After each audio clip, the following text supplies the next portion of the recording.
Então, queridos irmãos e irmãs, nesse capítulo de novembro, na página 542 do compêndio, vamos meditar e nos preparar à solenidade de Cristo Rei do Universo.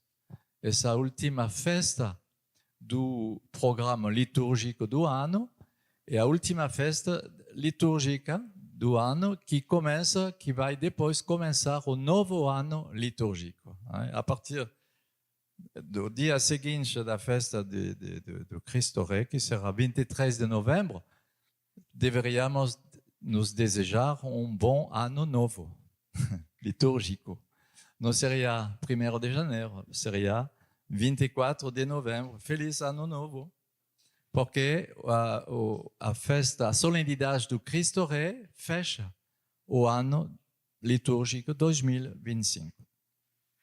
Então, eu achei importante de meditar sobre e nos preparar a essa festa que eu acho que deveria ser mais valorizada em nossa vida cristã e na igreja que ela é até agora. Ela não tem muita potencialidade desenvolvida por enquanto, mas a solenidade do Cristo Rei é realmente uma grande festa. E vamos ver por quê.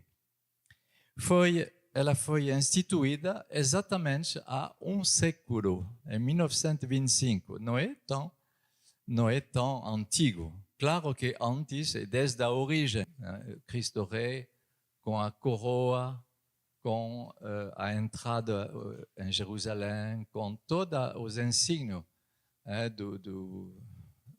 quando Jesus é condenado, todos os sinais do rei já são anunciados, são revelados na sua paixão. O trono que é a cruz, o trono que também é a manjedoura. Então, todos esses sinais são já evangélicos. Então, a festa, a solenidade declarada já vem na fé da igreja desde o início e desde o ministério de Jesus. Mas vamos ver que essa festa, então, foi instituída em 1925 pelo Papa Pio XI.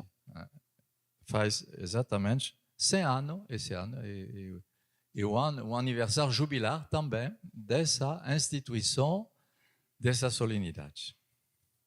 A solenidade do Cristo Rei do Universo foi instituída em 1969, na data que conhecemos hoje. Antes ela era fixada no último domingo de outubro, mas a partir de 1969 ela foi colocado como último domingo do ano litúrgico, antes de começar o novo ano, como acabamos de dizer. Porque Cristo é o alfa e ômega, o início e o fim de nossa vida, da vida da igreja e da vida da salvação. Então, são 3 pontos que vamos ver juntos. O primeiro, o rei Messias, que foi anunciado já no povo de Israel. Já foi anunciado. E vamos ver todas as referências bíblicas sobre a dimensão da realidade, sobre a dimensão do Messias rei. A primeira palavra, Salmo 2, foi eu que consagrei o meu rei sobre Sião, minha montanha sagrada. A montanha de Sião faz parte das 7 ou 8 montanhas que são em Jerusalém. São montanhas ou colinas, porque não são montanhas, são colinas. E Sião faz parte. E Sião é o nome da cidade santa, é o nome de Jerusalém. Vou proclamar o decreto do Senhor. Ele me diz: Tu és meu filho, eu hoje te gerei. Pede e eu te darei as nações como herança, os confins da terra como propriedade. Outro salmo, 45.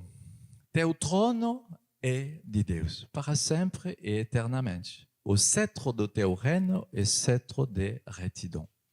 São muitas palavras que anunciam essa realidade no Messias de Israel.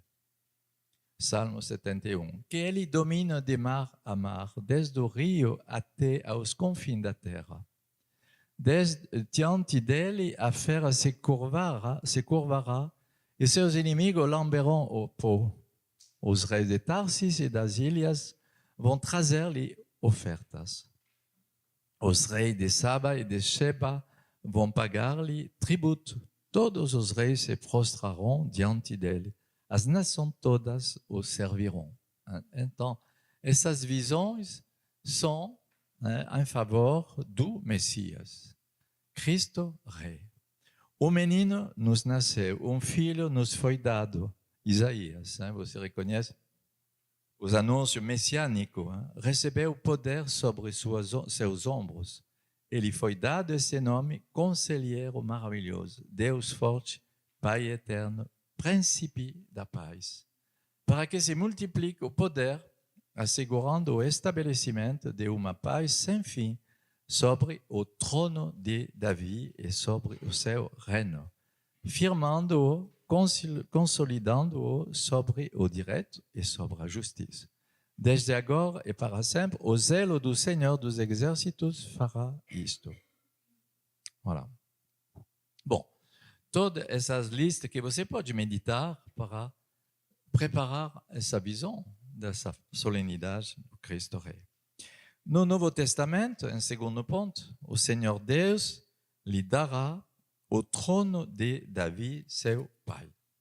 E você sabe que José é descendente de Davi e foi por isso que Jesus podia nascer dessa linha, dessa descendência de Davi, graças ao intermédiário de José, seu pai adotivo. Ele será grande, será chamado Filho do Altíssimo e o Senhor Deus lhe dará o trono de Davi.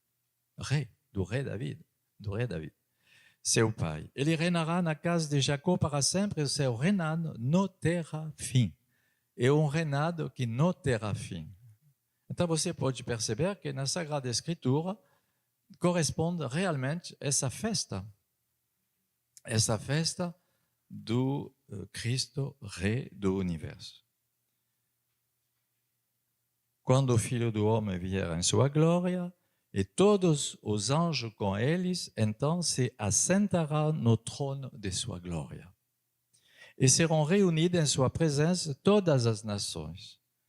E ele separará os homens uns dos outros, como o pastor separa as ovelhas dos cabritos. É rei justo que vai fazer reinar a justiça do Senhor e o seu reino nunca terá fim.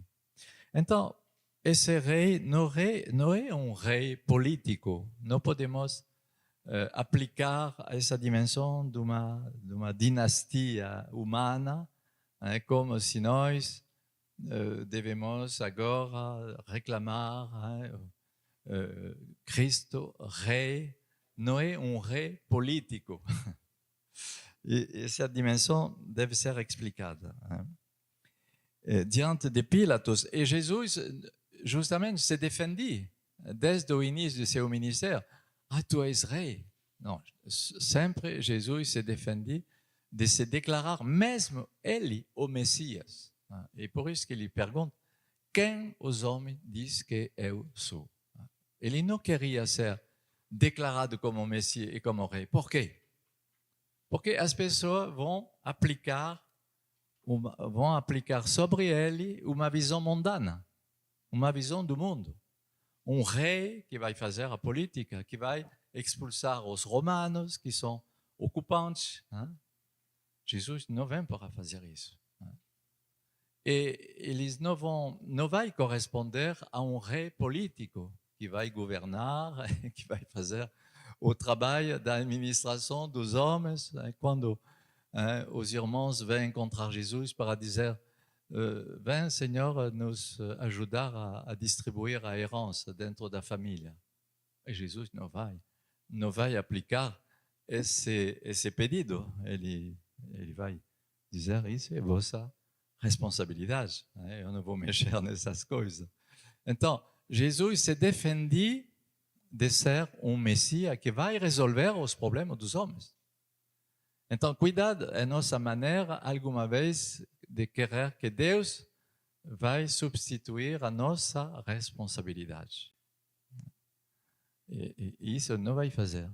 O Senhor é bom, mas Ele não é bonzinho, não. Ele vai respeitar que nós devemos também, na fé, na inspiração que Ele vai nos dar, Ele vai nos dizer, tu deve decidir.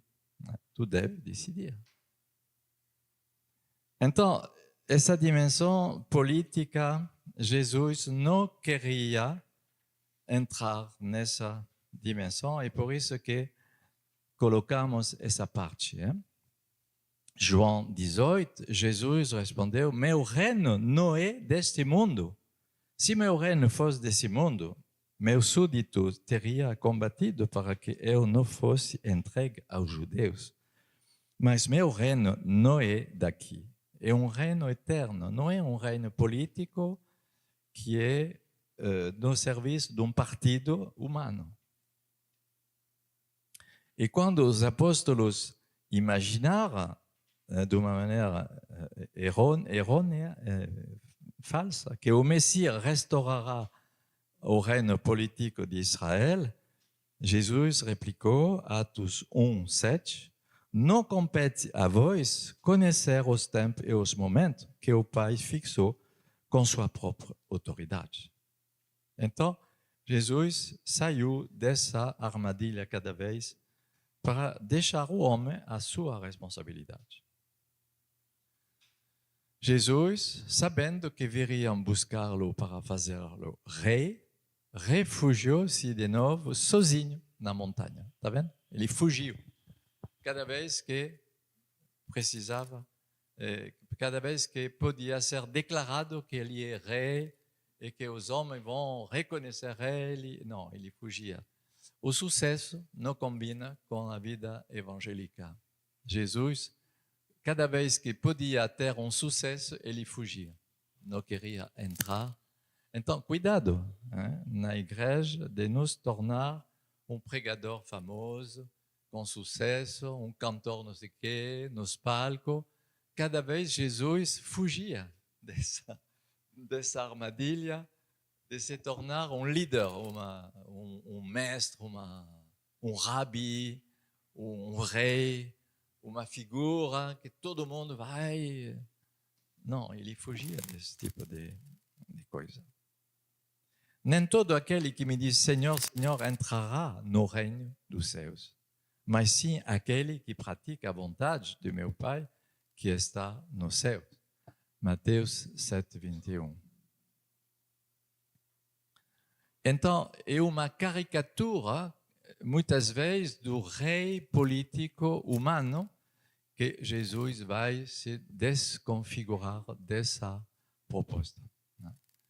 Um programa político, um programa... Porque essa realidade que ele representa não é desse mundo. Jesus vai dizer em São João, o príncipe desse mundo já é julgado. O príncipe desse mundo, quem é? Em São João. Quem é o príncipe desse mundo? Como você responde? É Jesus ou quem? Ah, não, hein? É o demônio. Então, o princípio desse mundo, que faz o espírito do mundo, a cada geração, que pode acontecer, bom, não pode ser misturado com Jesus. É o adversário de Jesus. Ok? Então, depois vamos ver os sinais desse rei. E realmente com critérios bem diferentes do mundo. Muitas vezes eu faço essa referência do livro do cardeal Cantalamessa, que escrevi 300 páginas sobre a vida na senhoria de Cristo. No senhoria de Cristo. A vida no senhoria de Cristo, sobre Romanos 8. Mas é isso, justamente. A vida na senhoria de Cristo é de deixar, de confiar a Jesus, que é nosso Rei, nosso Mestre, toda a direção, toda a autoridade de nossa vida. Portai-vos com temor durante o tempo de vosso exílio, pois sabeis que não foi com coisas perecíveis, isto é, com prata ou com ouro, que foste resgatados da vida fútil que herdaste de vossos pais, mas pelo sangue precioso de Cristo, como de cordeiro sem defeito e sem mácula.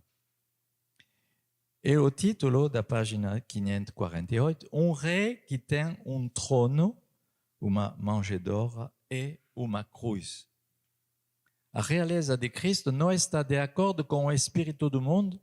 Ela pode até parecer destabilizadora para nós, porque parece o oposto de todos os nossos preconceitos e do que poderíamos esperar. Na verdade, é uma nobre realeza na doação de outros, na mais completa humildade no serviço aos mais pobres.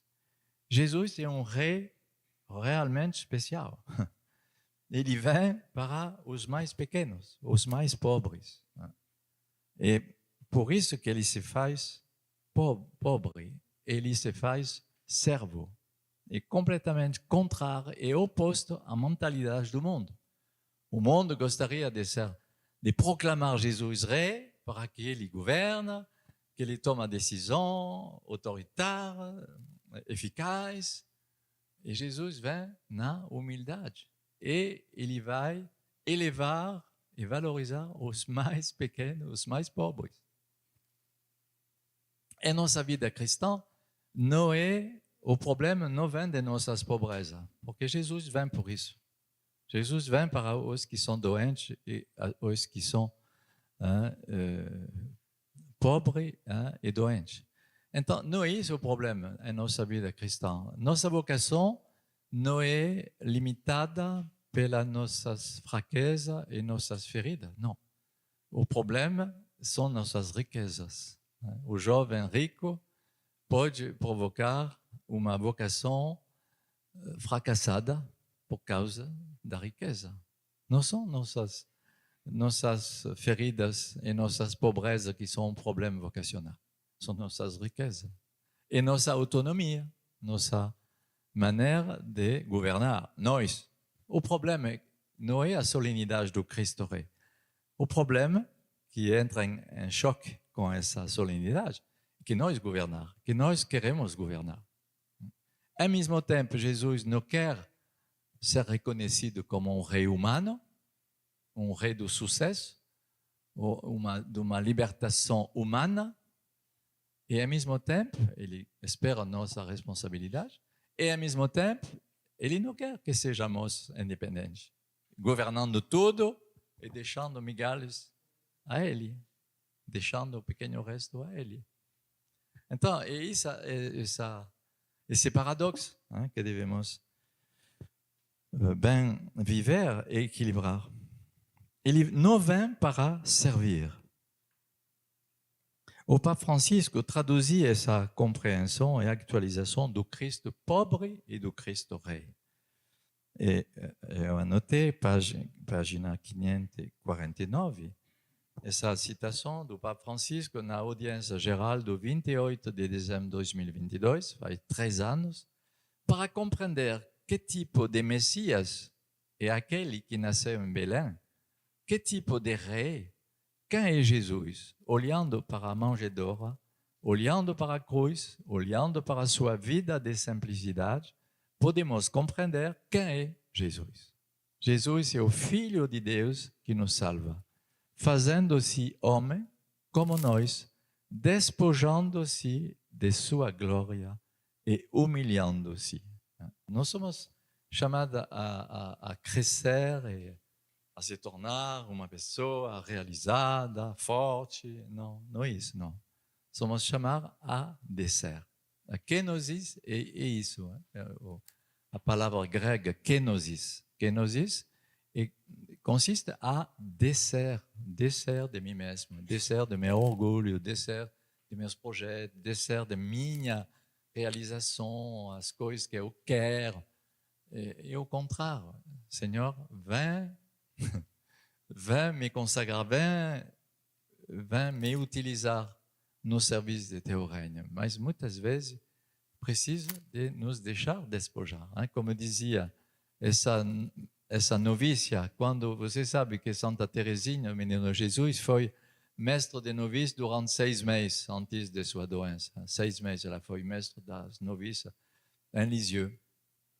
E um dia uma noviça vem encontrar Santa Teresinha, que não era santa, mas que todo mundo podia ver, marca de santidade. E a jovem noviça, oh, minha mãe, minha madre, eu tenho tantas coisas a adquirir para me tornar carmelita. E a Teresinha olhou a ela e disse, não, tu deve dizer, eu tenho tantas coisas a perder para me tornar carmelita. Então é isso que o Senhor, Jesus, Rei do universo, Jesus, Rei, Messias, e para seguir Ele, não é adquirir, não é buscar, fazer faculdade, diploma, valorização, não sei o que, não é isso, não é esse caminho. E o caminho, em primeiro lugar, de renunciar a si mesmo, para ser digno e para seguir esse Rei, que é Jesus. Ok? Então, podemos continuar. O evangelista São João descreve particularmente a dimensão paradoxal da realeza de Cristo. Em João 19, os soldados, tecendo uma coroa de espinho, puseram-na em sua cabeça e jogaram sobre ele um manto de púrpura. Aproximando-se dele, dizia, salve, rei dos judeus, e o esbofeteavam. Então, é um rei que é desprezado, que é zombado pelo espírito do mundo, e com os sinais, coroa, mas coroa de espinho, sobre a cabeça, um manto de cor vermelho, de púrpura, que era a marca dos reis do mundo, e que não é respeitado, que é justamente injuriado, maltratado. É o contrário. O Papa Bento XVI falou justamente desse sinal paradoxal de sua realeza. Foi no Angelo de 22 de novembro de 2009. Na realidade, precisamente porque é o Filho de Deus, Jesus entregou-se livremente à sua paixão e a cruz é o sinal paradoxal da sua realeza, que consiste na vontade do amor de Deus, Pai, sobre a desobediência do pecado. E precisamente oferendo-se a si mesmo no sacrifício de expiação que Jesus se torna o Rei universal. Como ele mesmo declarará ao aparecer aos apóstolos depois da ressurreição, foi-me dado todo o poder no céu e na terra. Jesus, despojado na cruz, recebe do Pai o poder sobre o universo. Então, são coisas que são, de uma maneira paradoxal, mas que são instrumentos e marcas de discernimento. Por exemplo, isso me chocou a primeira vez que eu visitei o Brasil, foi há 25 anos, não sei quando. A primeira vez em 98, eu acho que foi. E que eu vi ao lado das grandes igrejas, templo da Igreja Universal, para de sofrer. Jesus Cristo é Senhor, para de sofrer. Mas é o contrário que Jesus queria dizer. E pelo seu sofrimento que ele vai salvar a humanidade. Como é possível? É uma armadilha e uma injúria. Jesus salvou a humanidade dando sua vida, dando seu sangue. Como eu vou dizer que para de sofrer? Como tu vai dizer para de sofrer a uma mãe de família que está chorando porque o filho está se drogando? Para de sofrer. Como é possível? É o contrário do realismo. Jesus entrou nesse realismo para salvar a humanidade, mas não de uma maneira humana, de uma maneira que ele se despojou completamente. Ele saiu da glória do Pai, da presença do Pai, da presença permanente do Verbo eterno que ele era desde a criação do mundo. Ele era o Verbo. Em Natal, não vamos celebrar o nascimento do Verbo, não. Vamos celebrar o quê? A encarnação do Verbo. O Verbo se encarnou no seio de Maria, na história humana. Ele entrou na condição humana. Mas o Verbo era o Verbo desde toda a eternidade. Ele era o Verbo do Pai, que criou o mundo com o Pai Celeste. Ele foi as mãos, ele foi as palavras, ele foi do Pai que criou. E depois se tornou pobre, entrando na condição humana, até se tornar servo, até se tornar condenado à morte, até se tornar objeto de maldição sobre uma cruz.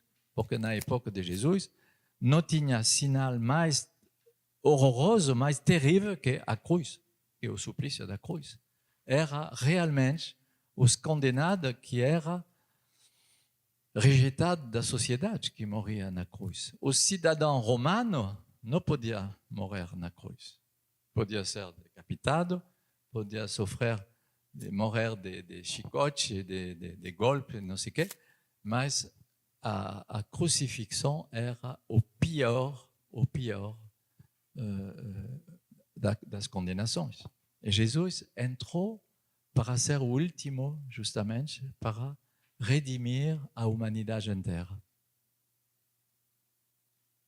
Ele se tornou pobre e nos enriqueceu com sua pobreza, diz São Paulo, 2 Coríntios 8, 9. Ele nos justificou como sumo sacerdote. E eu citei Hebreus 10, temos um sacerdote eminente, constituído sobre a casa de Deus, aproximemo-nos, então, de coração reto e cheio de fé, tendo o coração purificado de toda má consciência e o corpo lavado com água pura. Sem esmorecer, continuemos a afirmar a nossa esperança, porque é fiel quem fez a promessa. Velemos uns pelos outros para nos estimularmos à caridade e às boas obras. Não deixemos as nossas assembleias como alguns costumam fazer. Não deixamos nossa comunidade, uma outra tradução. Procuremos antes animar-nos sempre mais à medida que vede o dia se aproximar. Ele é a vítima, em João 2, ele é a vítima de expiação pelos nossos pecados, e não somente pelos nossos, mas também pelos pecados de todo o mundo. A imitação desse mestre, os discípulos devem seguir e viver essa regra do Evangelho. Os reis da nação as dominam e os que as tiranizam são chamados benfeitores. Quanto a vós, não deverá ser assim, pelo contrário. O maior dentre vós torne-se como o mais jovem, e o que governa como aquele que serve. Jesus transformou, pela sua cruz, e seu programa transformou a visão da autoridade. Uma pessoa que tem um papel de autoridade não deve governar como as pessoas do mundo governam. Não, eles devem governar se colocando no serviço, e no serviço dos mais pequenos, dos mais pobres.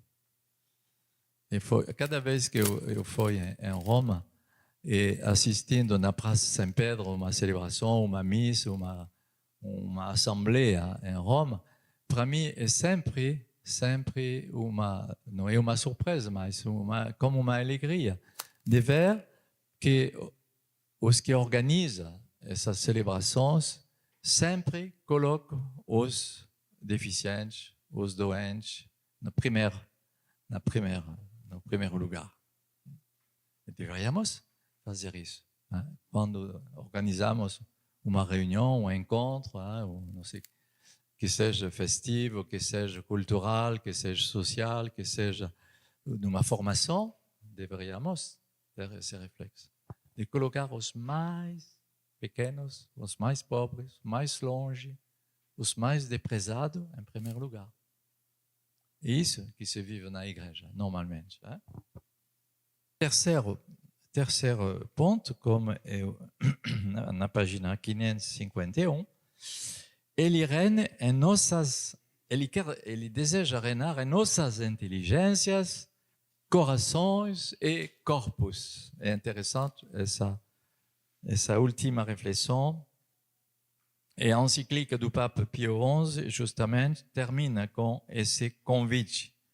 Se todo o poder foi dado a Cristo Senhor, no céu e na terra, se os homens redimidos por seu preciosíssimo sangue, torna-se com uma nova capacidade, súdito de seu império, se finalmente esse poder abrange toda a natureza humana, devemos, obviamente, concluir que nenhuma de nossas faculdades pode escapar dessa soberania. Nenhuma de nossas faculdades deve escapar dessa soberania de Cristo. Cristo deve, portanto, reinar sobre a nossa inteligência, acreditando com total submissão em uma adesão firme e constante às verdades reveladas do ensinamento de Cristo. Ele deve reinar sobre a nossa vontade, nossas faculdades humanas, inteligência, vontade, memória, que são as faculdades nobres de nosso espírito.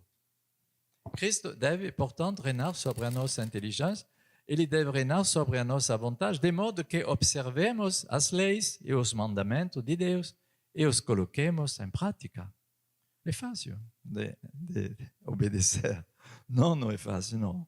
Se ele não me procura graça, eu sou bem experto para me salvar a mim mesmo e para não querer obedecer e viver o que eu quero. Cristo deve reinar em nossos corações. Afetividade, sensibilidade. O coração é a personalidade de cada um. Amando a Deus acima de todas as coisas. É isso que todo mundo vive. Hein? Amém? Amém. Todo mundo vive isso com completa naturalidade. Mas é impossível, naturalmente, não. Sem a graça de Deus. Cristo deve reinar em nossos corações, amando a Deus acima de todas as coisas e apegando-nos somente a Ele. Cristo deve reinar sobre nossos corpos. Claro, não tem problema, concordo. Aí, ok. E membros, para que sirvamos a santidade interior de nossa alma. Nem entregueis, diz São Paulo, vossos membros como arma de injustiça ao pecado. Pelo contrário, oferecei-vos a Deus como vivos provindo dos mortos e oferecei vossos membros com arma de justiça ao serviço de Deus. Então, o problema não é que Cristo seja reconhecido como rei. Eu acho que para todos nós não faz problema. Vamos celebrar a solenidade do Cristo Rei, vamos aplaudir, vamos gritar Cristo é nosso Rei, Cristo é nosso Rei, como na entrada de Jerusalém no dia dos Ramos. Você concorda com isso? O problema não é desse lado. O problema é de nosso lado, somos prontos a dizer que Ele é meu Rei, que governa a minha vida, que governa meu agenda. É uma agenda, aqui o compêndio é uma agenda, meu programa de vida, minhas escolhas, minhas decisões, meus discernimentos. Ele que é realmente o Rei que me inspira, que governa minha vida, ou sou eu, o pequeno rei? Sou eu, um pequeno rei, que quer continuar sua vida e organizar tudo? Claro que ele vai me abençoar. Ah, não é obrigação de que ele te abençoe, não? Se tu não abandona, se tu quer te salvar a tu mesmo, hein? Não, realmente. Então, é isso a questão de nos preparar a essa solenidade confiando o ano passado, o que foi bom, o que não foi bom. O Padre Jacques, meu pai espiritual, ele testemunhava muitas vezes, no final do ano, ele fazia parte de um grupo de oração, ele participava e era um grupo de oração ecumênico e tinha uma jovem protestante dia que agradecia ao Senhor. Senhor, eu te agradeço porque durante esse ano que acaba, eu só consegui levar a ti 6 pessoas que se converteram graças a essa jovem. E o Padre Jacques, como sacerdote, meu Deus, quantas pessoas eu cheguei a que ela se converte a Cristo, talvez menos que essa jovem. Né? Porque não é só de poder ser instrumento de graça pelas pessoas, mas que as pessoas descobrem que é Jesus é o Salvador de sua vida e seja convertida definitivamente, quase definitivamente, para seguir Jesus, para que ele realmente seja meu rei, o rei de minha vida, o Salvador de minha vida. Não é dos reis dos grandes desse mundo o poder divino de dar a vida eterna, de libertar do mal, de derrotar o domínio da morte e o poder do amor, que do mal sabe obter o bem. Essa palavra de Bento XVI. Enternecer um coração endurecido, levar paz ao conflito mais áspero, acender a esperança na escuridão mais cerrada. Este reino da graça nunca se impõe e respeita sempre a nossa liberdade. E por isso que é complicado. Que Jesus realmente se torna meu rei, o rei de minha vida, de minha governança, de minha administração, de mim mesmo, de minha vocação, porque eu quero tanto em cada um de nós, cada um quer tanto se salvar e se fazer amar e tem medo de decepcionar. Tantas vezes podemos encontrar esse medo. Então, me deixar salvar, me deixar chamar ele a seu reinado e a ser chamado como seu sujeito que vão seguir seu reinado. É isso que devemos desejar. Não nos esqueçamos de que o tesouro de seu reino são os pobres, os humildes, os rejeitados, os menores. E realmente o magistério do Papa Francisco, ele nos deixou esse legado. Não podemos agora ler a Escritura e anunciar e evangelizar sem pensar, em primeiro lugar, aos pobres. Os pobres, os marginalizados, os rejeitados. É impossível de ter uma interpretação da Escritura hoje sem pensar os que são mais afastados, que são mais simples, os que são mais sofridos, os que são mais pobres. Então, é isso justamente que o Papa Francisco passou através de seu magistério. E isso que deve passar também nessa festa do Cristo Rei. Na época do Papa Sixto II, que morreu como martírio no 6 de agosto de 258, no século III, sobre o imperador Valeriano, o diácono Lourenço foi poupado para dar informação aos representantes do imperador sobre a suposta riqueza da Igreja de Roma, os tesouros da Igreja. O imperador pedia a ele, vai buscar os tesouros da Igreja. Tu vai reunir os tesouros da Igreja porque a cidade de Roma precisa de recursos. E o diácono Lourenço diz, tu vem amanhã e eu vou reunir todos os tesouros da igreja. E quando o imperador voltou o dia seguinte, ele foi provocado porque ele percebia que tinha todas consagradas, religiosas, que chegaram e nos primeiros lugares, os pobres, os coxos, os aleijados, todos marginais da cidade, que então, e o diácono Lourenço disse, então, imperador, os tesouros da igreja são eles, voilà, é isso que eu posso te dar. Ele foi furioso. E 4 dias depois do martírio do Papa, o diácono Lourenço foi também morreu martírio sobre uma espécie de grill, de fogo, que parece que ele dizia, você pode me mexer do outro lado, porque já esse lado é queimado, tu pode mexer do outro lado. Então, tudo isso para mostrar que não é uma brincadeira o reinado de Cristo e toda essa visão e toda essa maneira de considerar o cristianismo, e que não é do século III, que é para hoje também, na celebração de Cristo Rei, vivida na fé, confessamos com a Igreja a vitória escatológica do Cristo sobre as forças do mal e da morte.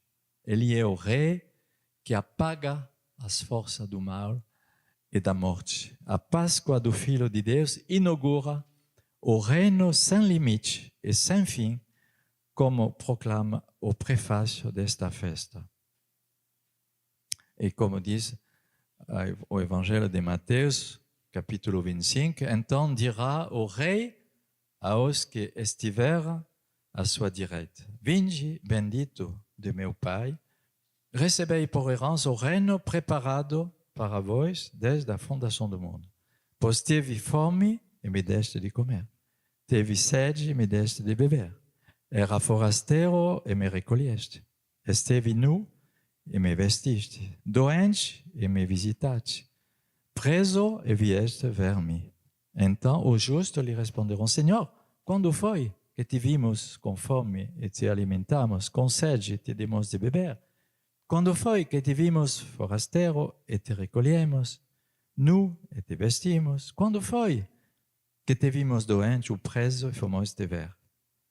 Ao que lhes responderá o rei, você talvez não prestou atenção, mas responderá o rei: em verdade vos digo, cada vez que o fizeste a um desses meus irmãos mais pequeninos, é a mim que o fizeste.